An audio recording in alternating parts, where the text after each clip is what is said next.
मित्र हो, practical problem मधला आज आपण तिसरा प्रॉब्लेम बघणार आहोत, रीना आणि आरतीचा. तुम्हाला मी स्क्रीनवर दाखवते, तुम्ही पटकन स्क्रीनशॉट काढून घ्या. आपण सोडवायला सुरुवात करूया. ठीक आहे.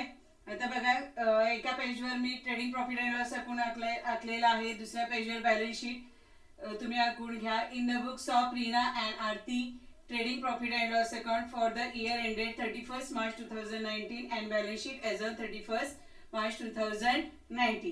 पहिल्यांदा थोडासा जरा प्रॉब्लेम असेल, म्हणजे नेमकं काय करायचंय ते आयडिया येते.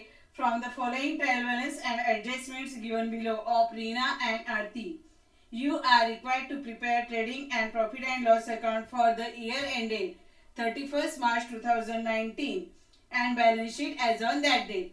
म्हणजे 31st मार्च 2019 चा तुम्हाला trading profit and loss account balance sheet तयार करायचा आहे. म्हणजे तुमचं जे फिनान्शियल इयर आहे किंवा अकाउंटिंग इयर कसे असणार आहे, 1 एप्रिल 2018 टू 31 मार्च 2019 असं असणार आहे. खाली ट्रायल बॅलन्स दिलेला आहे ॲज ऑन 31 मार्च 2019.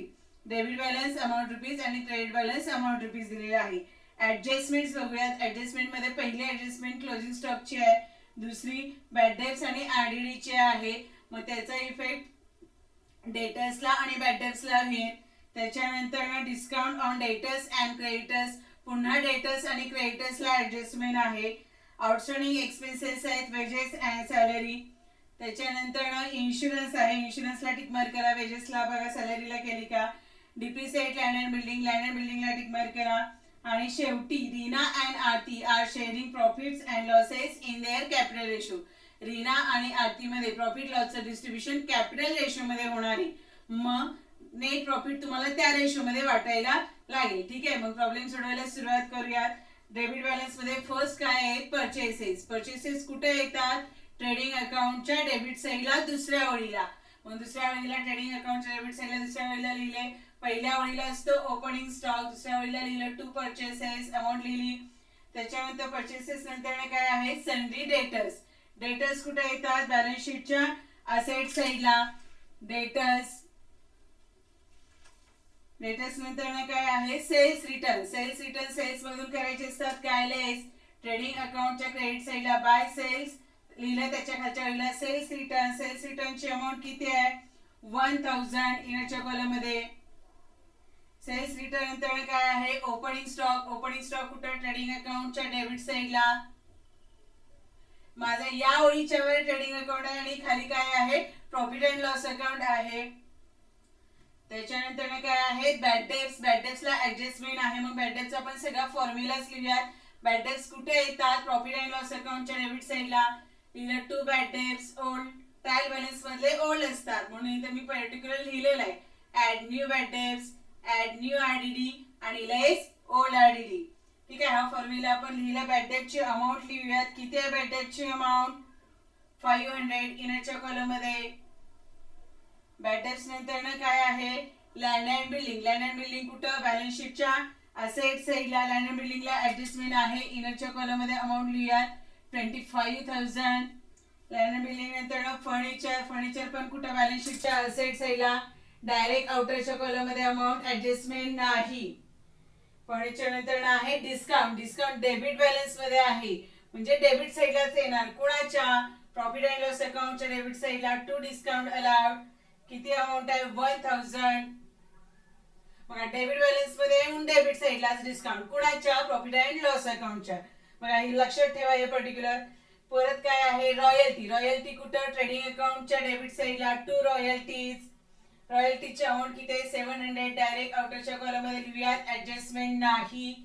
त्याच्यानंतर काय आहे, रेंट. रेंट कुठे येतं, प्रॉफिट अँड लॉस अकाउंटच्या डेबिट साईडला. To rent. रेंटची अमाऊंट लिहूयात किती आहे, 1900. रेंट नंतर काय आहे, सॅलरी. सॅलरी पण कुठं, प्रॉफिट अँड लॉस अकाउंटच्या डेबिट साईडला. सॅलरीला ऍडजस्टमेंट आहे. इनरच्या कॉलम मध्ये अमाऊंट लिहूयात 3000. सॅलरी नंतर काय आहेत, वेजेस. वेजेस कुठे येतात, ट्रेडिंग अकाउंटच्या डेबिट साईडला. वेजेसला ऍडजस्टमेंट आहे. इनरच्या कॉलम मध्ये अमाऊंट 800. वेजेस नंतर इन्शुरन्स. इन्शुरन्स कुठं, प्रॉफिट अँड लॉस अकाउंटच्या डेबिट साईडला. इन्शुरन्सला ऍडजस्टमेंट आहे. इनरच्या कॉलम मध्ये अमाऊंट. इन्शुरन्स नंतर काय आहे ड्रॉइंग.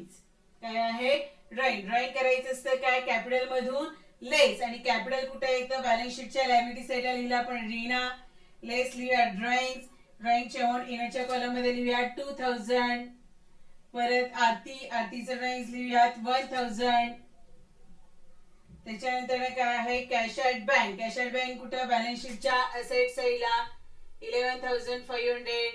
कॅश ॲट बँक नंतर कॅश इन हँड बॅलन्स शीटच्या असेट साईडला डायरेक्ट आउटरच्या कॉलम मध्ये अमाऊंट. नंतर ट्रायल बॅलन्स मध्ये आता क्रेडिट बॅलन्स मध्ये बघतो. पहिल्यांदा फर्स्ट काय आहे सेल्स. सेल्स कुठं ट्रेडिंग अकाउंटच्या क्रेडिट साईडला 8,200. सेल्स मधून सेल्स रिटर्न करूयात काय लेस. लेस केल्यानंतर सेल्सची अमाऊंट आउटरला आली किती 57,200. सेल्स नंतर काय आहे सनरी क्रेडिटर्स. क्रेडिटर्स कुठे येतात बॅलन्स शीटच्या लायबिलिटी साईडला. क्रेडिटरची अमाऊंट आपण डायरेक्ट आउटरच्या इनरच्या कॉलम मध्ये लिहूयात. ऍडजस्टमेंट आहे 25,700. नंतर काय आहे purchase return. Purchase return purchase मधून करणार काय तुम्ही लेस. लेस परचेस रिटर्न आउटरला अमाऊंट किती आली लेस केल्यानंतर 35,000. त्याच्यानंतर परचेस रिटर्न नंतर ट्रायल बॅलन्स मध्ये काय आहे आरडीडी. आता ट्रायल बॅलन्स मधली ही आरडीडी कसली असते ओल्ड आरडीडी. ती कुठे येते ही प्रॉफिट अँड लॉस अकाउंटच्या डेबिट साईडला. इथं बॅटेच्या ह्या आपल्या फॉर्म्युल्यामध्ये घालूयात. लेस ओल्ड आरडीडी 800. काय आहे डिस्काउंट. क्रेडिट बॅलन्स मध्ये आहे म्हणजे कुठे येणार प्रॉफिट अँड लॉस अकाउंटच्या क्रेडिट साईडला. क्रेडिट बॅलन्स की क्रेडिट साईडला. हा डिस्काउंट क्रेडिट बॅलन्स मध्ये आहे म्हणजे रिसिव्ड आहे. मग लिहूयात आपण बाय डिस्काउंट रिसिव्ड. किती डिस्काउंट रिसिव्डची अमाऊंट आहे 50. प्रॉफिट अँड लॉस अकाउंटच्या क्रेडिट साईडला लिहिलं बघा. नंतर काय आहे कमिशन. कमिशन पण कुठे येणार प्रॉफिट अँड लॉस अकाउंटच्या क्रेडिट साईडला. कमिशन नंतर काय आहे कॅपिटल. कॅपिटल ऋणाचं कॅपिटल किती आहे 50,000. इनरच्या कॉलम मध्ये अमाऊंट लिहूयात 50,000. आरतीचं किती आहे 30,000. पहिली आता ऍडजस्टमेंट बघूयात. ऍडजस्टमेंट मध्ये फर्स्ट ऍडजस्टमेंट वाचूयात. Closing stock valued at ₹22,000. Closing स्टॉकचं किती किंमत आहे 22,000. क्लोज ऍडजस्टमेंट आहेत. प्रत्येक every adjustment has minimum 2 effects. प्रत्येक ऍडजस्टमेंटला 2 इफेक्ट्स असतात. क्लोजिंग स्टॉकचा फर्स्ट इफेक्ट ट्रेडिंग अकाउंटच्या क्रेडिट साईडला आणि क्लोजिंग स्टॉकचा दुसरा इफेक्ट कुठं बॅलन्स शीटच्या असेट साईडला.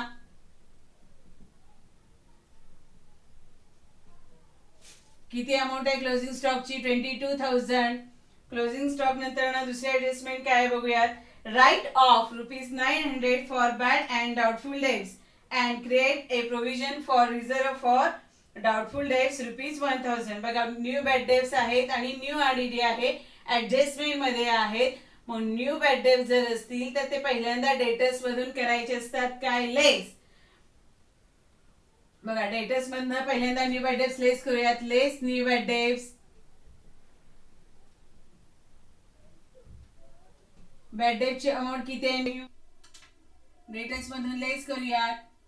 किती आले डेटर्स मधून लेस केल्यानंतर 39,100.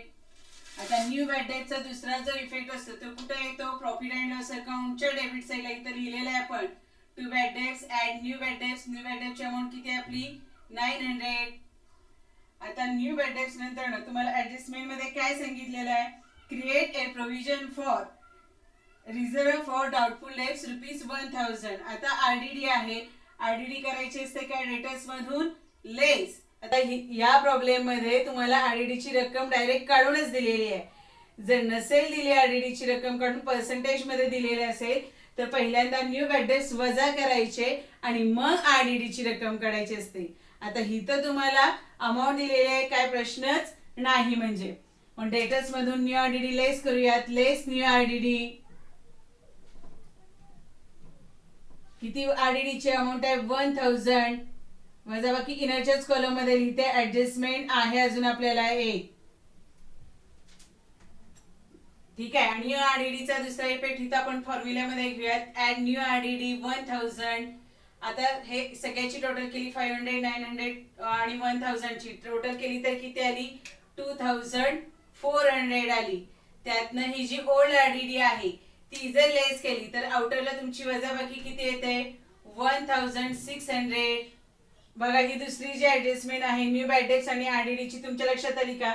बॅड डेट्स आणि न्यू आरडीडी डेटर्स मधून केलं काय आपण? लेस, आणि इथं ह्या फॉर्म्युल्यामध्ये घेतलं, त्यातनं ओल्ड आरडीडी लेस करून वजाबाकी आउटरला घेतली. दुसरी जी ऍडजस्टमेंट आहे ती बघूयात. Create a provision for discount on debtors at 3%. आता डेटर्स वर डिस्काउंट आहे किती पर्सेंट न? 3% न.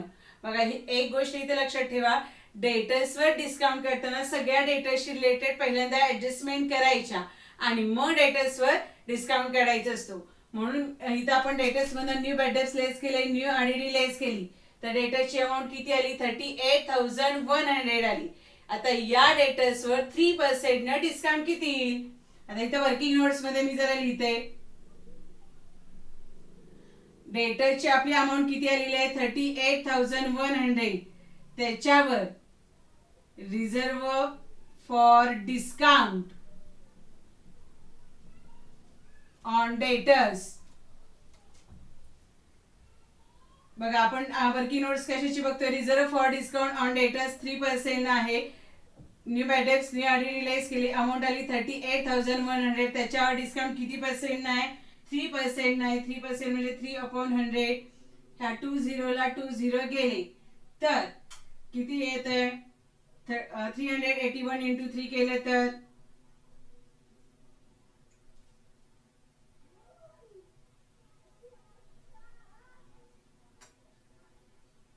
किती येते? 1143. आता हा जो डिस्काउंट आहे तो डेटर्स मधून करायचा असतो काय?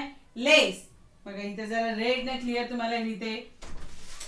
लेस महत्वाची ऍडजस्टमेंट आहे. लेस रिझर्व फॉर डिस्काउंट किती आला आपला? 1143. तो डेटर्स मधून करणार काय आपण? लेस. डेटर्स मधून डिस्काउंट लेस केल्यानंतर अमाऊंट आली आउटरला किती तुमची? 36,957. आता हा रिझर्व फॉर डिस्काउंट आहे बरोबर. त्याचा दुसरा जो इफेक्ट आहे तो कुठे येतो? प्रॉफिट अँड लॉस अकाउंटच्या डेबिट साईडला. इथे प्रॉफिट अँड लॉस अकाउंटच्या डेबिट साईडला लिहिते to reserve for discount on debtors. किती आलेला आपला? 1143. क्रिएटर्सवर किती पर्सेंट डिस्काउंट आहे? 5% न. इथे वर्किंग नोट्स मध्ये लिहिते बघा.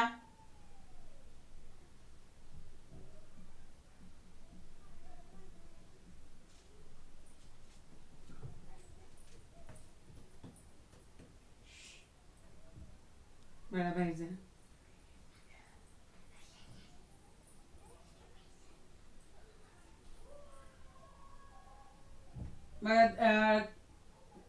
वर्किंग नोट्स मध्ये लिहिते. क्रेडिटरची अमाऊंट किती आपली? 25,700. क्रेडिटर्सवर डिस्काउंट किती पर्सेंट आहे? 5% म्हणजे 5/100. तर ह्या 20 ला 20 गेले तर 257 गुणिले जर 5 केले तर किती आला? 1285. आता क्रेडिटर्स वरचा डिस्काउंट आहे. क्रेडिटर्स मधून तुम्ही करणार काय? लेस. लेस रिझर्व फॉर डिस्काउंट किती आला? 1285. आता क्रेडिटर्स मधून ह्या रिझर्व फॉर डिस्काउंट ऑन क्रेडिटरची जर रक्कम लेस केली तर वजाबाकी किती येते आउटरला?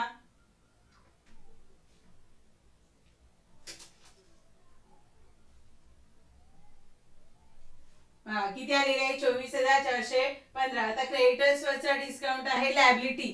क्रेडिटर्स आपली लॅबिलिटी आहे, त्याच्यावर डिस्काउंट दिल्यामुळे आपली लॅबिलिटी कमी झाली, फायदा झाला. मग दुसरा इफेक्ट जो आहे रिझर्व फॉर डिस्काउंट ऑन क्रेडिटरचा दुसरा इफेक्ट येतो प्रॉफिट अँड लॉस अकाउंटच्या क्रेडिट साईडला. By reserve for discount on creditors किती आलेला आहे? 1285. चौथी ऍडजस्टमेंट कुठली आहे तुमची? Outstanding expenses. वेजेस किती आहे? 700. आता आउटस्टँडिंग एक्सपेन्सेस करायचे असतात काय? ऍड. वेजेस मध्ये करूयात ऍड. टोटल आउटरला आली किती 1500. आणि आउटस्टँडिंग एक्सपेन्सेसचा दुसरा इफेक्ट कुठे येतो बॅलन्स शीटच्या लायबिलिटी साईडला. बॅलन्स शीटच्या लायबिलिटी साईडला लिहूयात आउटस्टँडिंग एक्सपेन्सेस वेजेसची रक्कम इनरच्या कॉलम मध्ये लिहिते. अजून आउटस्टँडिंग आहे काय सॅलरी मध्ये करूयात ऍड आउटस्टँडिंग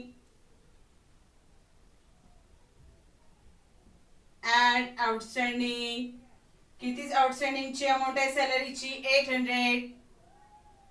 टोटल आउटरला आली किती 3800 सॅलरीची. आणि आउटस्टँडिंग सॅलरीचा दुसरा इफेक्ट बॅलन्स शीटच्या लायबिलिटी साईडला इथं पहिल्यांदा आपण वेजेस लिहिलेले आहे नंतर लिहूया सॅलरी किती आउटस्टँडिंग आहे 800. जेवढी आउटस्टँडिंग आहे तेवढीच अमाऊंट लिहायची. टोटल आउटरला 1500. बघा आउटस्टँडिंगचा इफेक्ट पर्टिक्युलर मध्ये एक्सपेन्सेस मध्ये ऍड दुसरा इफेक्ट बॅलन्स शीटच्या लायबिलिटी साईडला. आता फिफ्थ ऍडजस्टमेंट काय आहे बघा तुमची महत्वाची ऍडजस्टमेंट आहे वेगळी आहे जरा. Insurance is paid for 15 months WEF 1st April 2018. बघा इन्शुरन्स तुम्ही पेड केलेला आहे कधीपासून.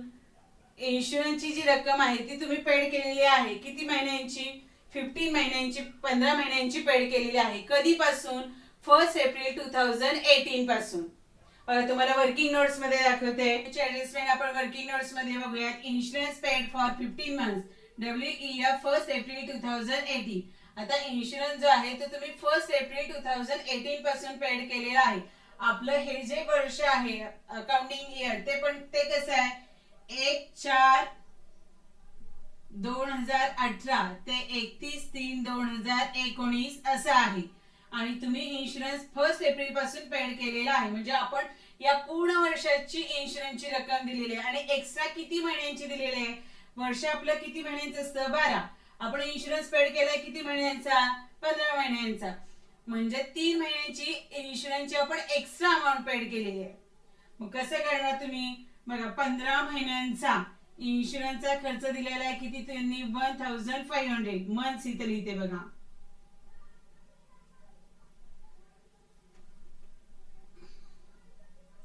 पंधरा महिन्यांचा इन्शुरन्सचा खर्च किती आहे 1500. आपला खर्च किती एक्स्ट्रा पेड केलेला आहे आपण किती महिन्यांचा 3 मंथचा. मग 3 मंथचा इन्शुरन्सचा खर्च किती बघा 15 महिन्यांचा 1500 तर 3 महिन्यांचा किती 15 महिन्यांपैकी किती महिन्यांचा काढायचा आहे 3 महिन्यांचा गुणिले 1500. 3 एके 3 3 5 15 आणि 5 ने जर ह्या 1500 ला भागलं तर किती आलं 300 आलं. म्हणजे प्रीपेड इन्शुरन्सची रक्कम जी आहे बघा 3 महिन्यांचा एक्स्ट्रा पेड केलेला आहे. 3 महिन्यांचा इन्शुरन्सचा खर्च किती आला तुमचा 300. तो काय झाला प्रीपेड. बघा प्रीपेड इन्शुरन्स जे आहे ते करायचं काय इन्शुरन्स मधून लेस प्रीपेड किती आलेलं प्रीपेड आपलं 300 वजाबाकी ऑर्डरला किती आली 1200. आणि प्रीपेड इन्शुरन्सचा दुसरा इफेक्ट बॅलन्स शीटच्या असेट साइडला प्रीपेड इन्शुरन्स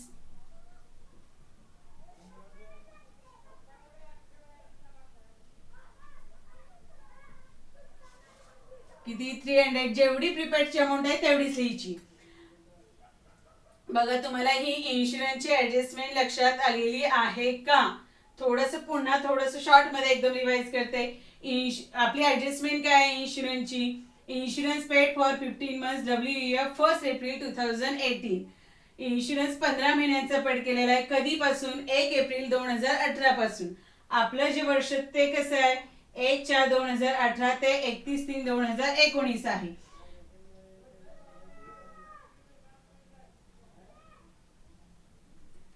आपलं जे वर्ष आहे फिनान्शियल ते कसं आहे 1/4/2018 ते 31/3/2019. वर्ष आपलं 12 महिन्यांचं असतं. म्हणजे तुम्ही इन्शुरन्सचा खर्च किती महिन्यांचा पेड केलेला आहे 15 महिन्यांचा. 3 महिन्याचा तुम्ही एक्स्ट्रा पेड केलेला आहे. मग 3 महिन्यांचा इन्शुरन्सचं काढलं किती 15 महिन्यांचं 1500 तर 3 महिन्यांचा किती आला 300 आला. बघा ही ऍडजस्टमेंट लक्षात ठेवा लिहून घ्या वाटलं तुमच्या ह्याच्यामध्ये. बघा इन्शुरन्स नंतर दुसरी ऍडजस्टमेंट पुढची कुठली आहे depreciate at 5%. Land and building वर डिप्रिसिएशन आहे किती पर्सेंट 5% आहे. लँड अँड बिल्डिंगची रक्कम किती आहे 25,000 वर लँड अँड बिल्डिंगची रक्कम किती आहे 25,000. 25,000 वर 5% ने डिप्रिसिएशन किती येईल? किती आलं? 1250. डिप्रिसिएशन पर्टिक्युलर असेट मधून करायचं असतं काय? लेस. तिथे लिहिते लेस डिप्रिसिएशन 1250. लँड अँड बिल्डिंग मधनं जर डिप्रिसिएशन लेस केलं तर वजाबाकी आउटरला किती येते?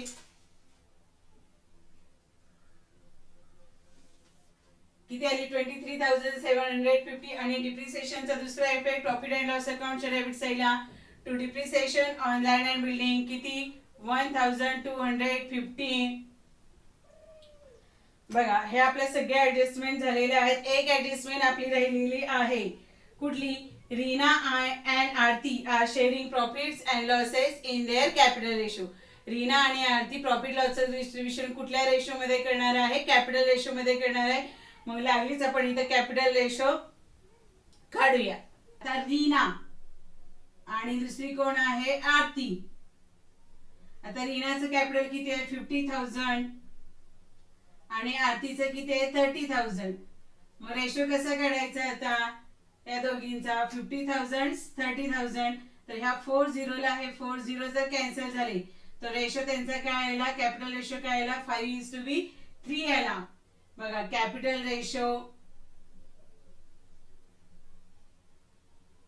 किती आला? 5:3. 5/3 आलेला आहे. आपण रेशो काढून ठेवलेला आहे. मग नेट प्रॉफिट आल्यानंतर आपण या रेशो मध्ये प्रॉफिट लॉस वाटूया. ठीक आहे. बघा आपल्या सगळ्या ऍडजस्टमेंट झालेल्या आहेत. आपण आता पहिल्यांदा कुठला अकाउंट क्लोज करायचा असतो? ट्रेडिंग अकाउंट क्लोज करायचा असतो. मग ट्रेडिंग अकाउंटच्या क्रेडिट साईडची टोटल करा, डेबिट साईडची टोटल करा. जी टोटल मोठी येईल ती दोन्ही साईडला लिहायची असते. अकाउंटच्या क्रेडिट साईडची टोटल मोठी येते. किती येते? 79,200. दोन्ही साईडला लिहिले 79,200. त्यातनं जर प्रॉफिट अँड ट्रेडिंग अकाउंटच्या डेबिट साईडची टोटल लेस केली, क्रेडिट साईड बघा इथे कुठली साईड मोठी आली? क्रेडिट साईड मोठी आली. क्रेडिट बॅलन्स आला म्हणजे काय आला? Gross profit. आलेला फरकाला लिहूया to gross profit carry down. किती आलेला आहे? 23,900.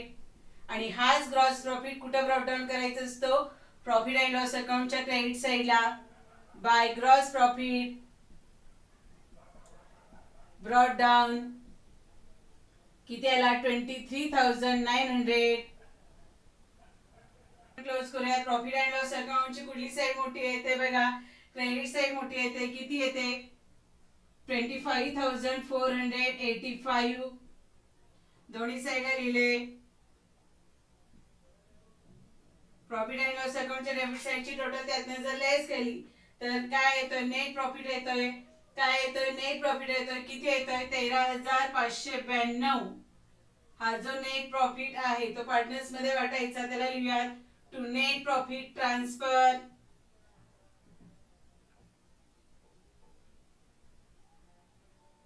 पहिला पार्टनर कोण आहे? आपण आपली रीना कॅपिटल. दुसरी कोण आहे? आरती कॅपिटल. आता इथं हा जो नेट प्रॉफिट वाटायचा आहे तो कुठल्या रेशो मध्ये वाटायचा? आपल्याला कॅपिटल रेशो मध्ये वाटायचंय. इथं आपण कॅपिटल रेशो काढून ठेवलेला आहे. किती आलेला आहे कॅपिटल रेशो तुमचा? 5:3. या रेशो मध्ये आपण वाटणार आहोत. 5:3 या कॅपिटल रेशो मध्ये आपण नेट प्रॉफिट वाटणार आहे. आता आपलं नेट प्रॉफिट इथं वर्किंग नोट्स मध्ये लिहिते नेट प्रॉफिट आलेला आहे किती? आपला 13,592. रीनाला पहिल्यांदा देऊयात. रीना किती आलेला आहे नेट प्रॉफिट? 13,592. आता पहिली पार्टनर कोण आहे? आपली रीना. रीनाचा रेशो किती? 5. 13,592 वाला कुठल्या रेशो मध्ये वाटणार आहे आपण? 5:3. या कॅपिटल रेशो मध्ये आपण वाटणार आहे. 5:3 म्हणजे 5 आणि 3 किती झाले? 8. 8 पैकी रीनाचा हिस्सा किती आहे? 5. मग 13,592 ला 8 ने जर डिवाइड केलं तर किती येतंय? 99. आणि 1,799 गुणिले जर 5 केलं तर 1,799 गुणिले जर 5 केलं तर रीनाचं नेट प्रॉफिट किती येतंय?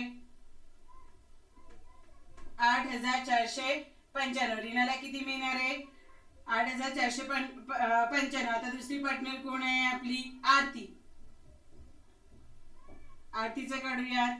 13592 गुणिले आरतीचा हिस्सा किती आहे? 3. किती पैकी? 8 पैकी, म्हणजे 3/8. 8 ने जर डिवाइड केलं तर 13592 ला किती आलेलं आहे? 1699. आणि गुणिले 3 केलं तर किती येतंय? 5097. आरतीला किती मिळणार आहे? 5097. बघा, रीनाला नेट प्रॉफिट मधला हिस्सा किती मिळणार आहे? 8495. आणि आरतीला मिळणार आहे किती? 5097. ठीक आहे.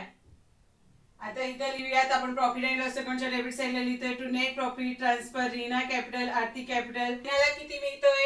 8495. आणि आरतीला किती मिळतोय? 5097. आणि दोघींच्या नेट प्रॉफिटची टोटल आउटरला बरोबर किती?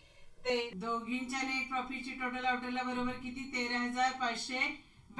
नेट प्रॉफिट कुठे ट्रान्सफर करायचं? रीना कॅपिटल आणि आरती कॅपिटल. रीनाच्या कॅपिटल मध्ये म्हणूयात ऍड नेट प्रॉफिट. किती आलेला आहे? 8495. आणि इथं आरतीमध्ये पण लगेच लिहूयात ऍड नेट प्रॉफिट. बघा, रीनाच्या कॅपिटल कडे वळूयात. रीनाचं कॅपिटलची जी अमाऊंट, रीनाच्या जी कॅपिटलची अमाऊंट आहे ती किती आहे? 50,000. त्यातनं ड्रॉइंगची अमाऊंट लेस केली आणि नेट प्रॉफिट जर ऍड केला तर टोटल आउटर आहे रीनाच्या कॅपिटलची अमाऊंट आउटरला 56,495. आणि रीनाच्या कॅपिटल मधून ड्रॉइंग लेस केलं, नेट प्रॉफिट ऍड केला तर रीनाच्या कॅपिटलची अमाऊंट किती येते आउटरला? 34,097. आता झालेला आहे, आपण नेट प्रॉफिट ऍड केला. आता काय करायचं असतं? बॅलन्स शीट टॅली करायचं. बॅलन्स शीटच्या असेट साइडची टोटल करायची आणि लायबिलिटी साइडची टोटल करायची. दोन्ही साइडची टोटल जर सेम आली तर आपला प्रॉब्लेम बरोबर आहे. असेट साइडची टोटल येते किती? 1,16,507. आणि तेवढीच लायबिलिटी साइडची पण येते 1,16,507. 1,16,507. दोन्ही साइडची टोटल सेम आलेली आहे. तर व्यवस्थित पूर्ण झालेला आहे. आय होप, किंवा मला असं वाटतं की तुम्हाला तो सगळ्या ज्या ऍडजस्टमेंट आहेत त्या व्यवस्थित समजल्या असतील. जरा रिवाइज करून पुन्हा बघा. जर एखादी ऍडजस्टमेंट लक्षात आली नाही तर ठीक आहे, मग इथं आपण थांबूयात. थँक्यू.